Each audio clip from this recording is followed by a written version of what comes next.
This is just a quick disclaimer that this is a hypothetical situation and I am not qualified to give legal advice. This advice should not be relied upon. Please seek the advice of legal and financial professionals rather than watching YouTube videos. This is the advice to the client. You have provided me with the information that you have conducted business as a nanny for 1 year previous and are now looking to go into business with your partner. You wish to work identical jobs individual of each other. However, the families will be paying into one central account which costs and pay will come out of. Your partner will be taking out a personal loan to purchase his 50% share of the business. Once this loan is paid out, you and your partner are looking to take on a management-only role with employees carrying out the nannying tasks for you. My advice will be based around the transition from a sole trader to a partnership, then later to a private company. However, if you choose to do so, you may transition from a sole trader directly to a company.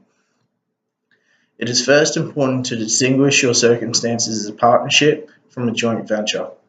There are more similarities than there are differences between the two, but the defining factors are that a partnership is two or more people conducting business by persons in common with a view to make a profit.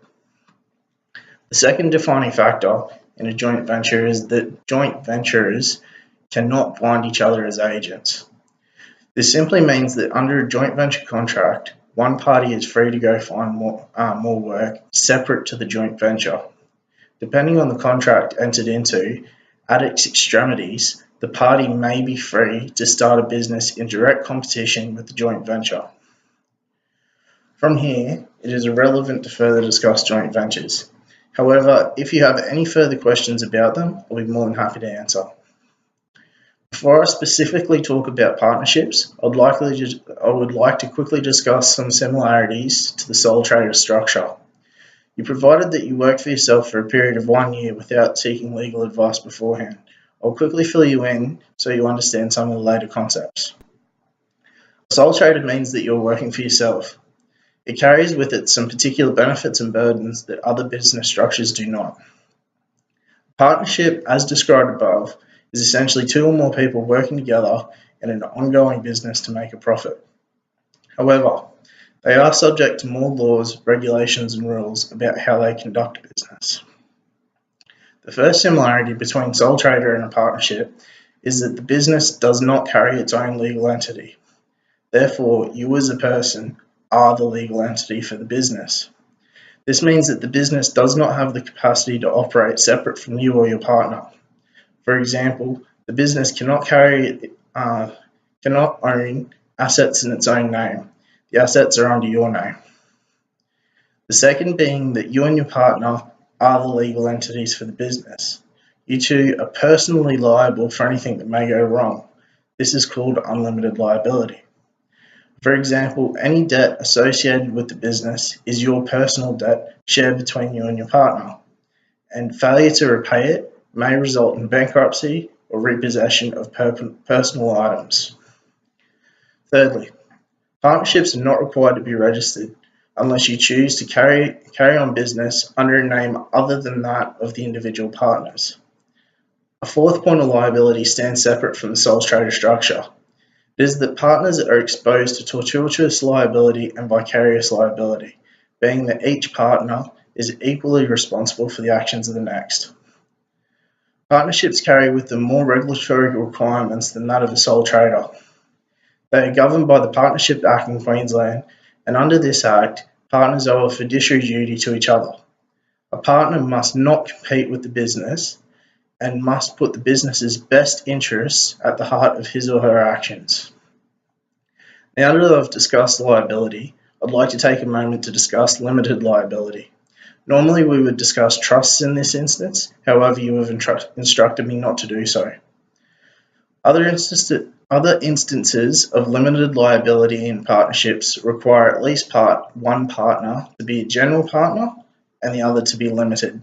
This means that only one partner can manage the company, while the other is limited to an employee or a financial partner. This structure does not fit your circumstances, and unfortunately the law will consider both partners to be general partners in your instance. Limited liability becomes more of a necessity as the business increases in size or assets versus debt. In a small business with no debt and only personal assets, managing a complicated company structure might actually work against you. For your circumstance, I would advise a general partnership. Yes, the liability is unlimited, and if things go wrong, they will affect you personally. However, your business is still small, no debt and no assets, and therefore no need for excess protection through limited liability. Partnerships can be risky. However, to manage this risk, keep an open forum with your partner and discuss any decisions that may need to be made. There is tips to running a business on the ASIC website, and I will enclose them in my next correspondence. Part of the reasoning behind my advice to transition through a partnership to a private company is basically to test the waters, to see if the partnership is going to work before taking the business to the next level. There is no harm in diving straight into a private company structure.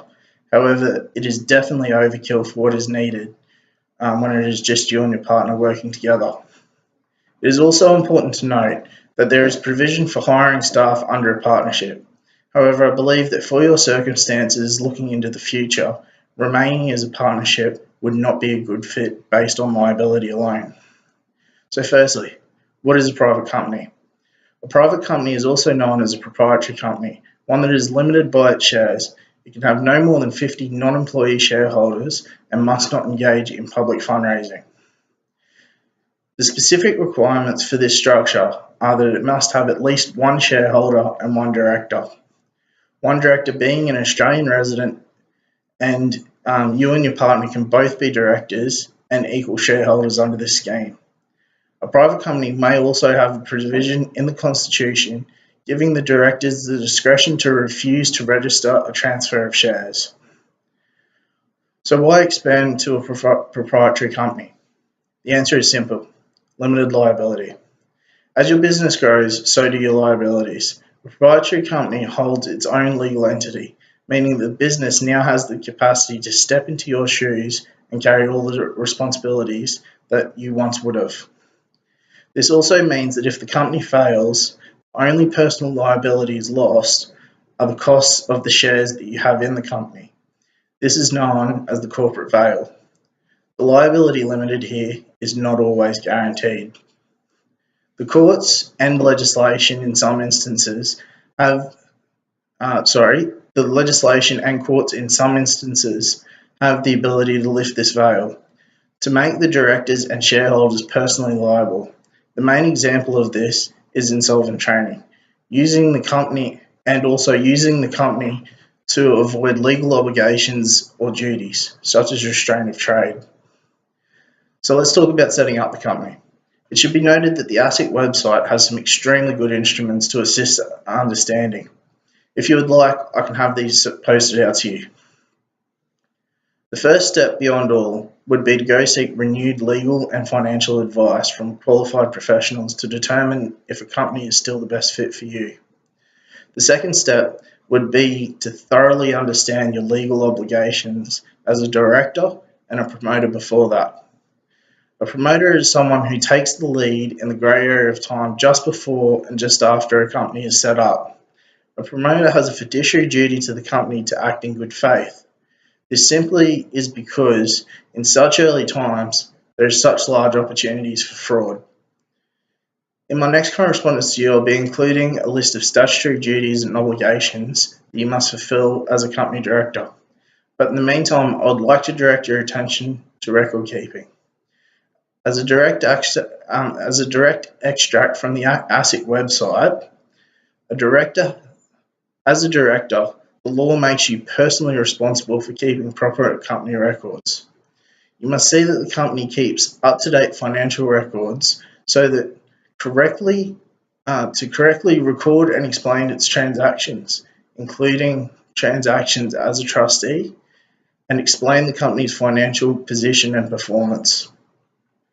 All companies must have financial records so that true and fair financial statements of the company can be prepared if needed. Financial statements can be conveniently and properly audited if necessary, and the company can obey the tax laws. You will also need to apply for an ABN and you'll need to register the company name. Again, ASIC, the website, contains detailed explanation of how to do this.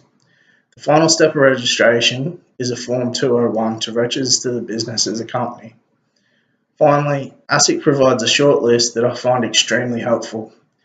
You are unlikely to get in trouble if you are honest and careful in dealing with the company on its behalf with others, understand your legal obligations and make compliance with them part of your business, keep informed about your company's financial position and performance, get professional advice or more information when you are in doubt, and give the interests of the company, its shareholders and creditors top priority.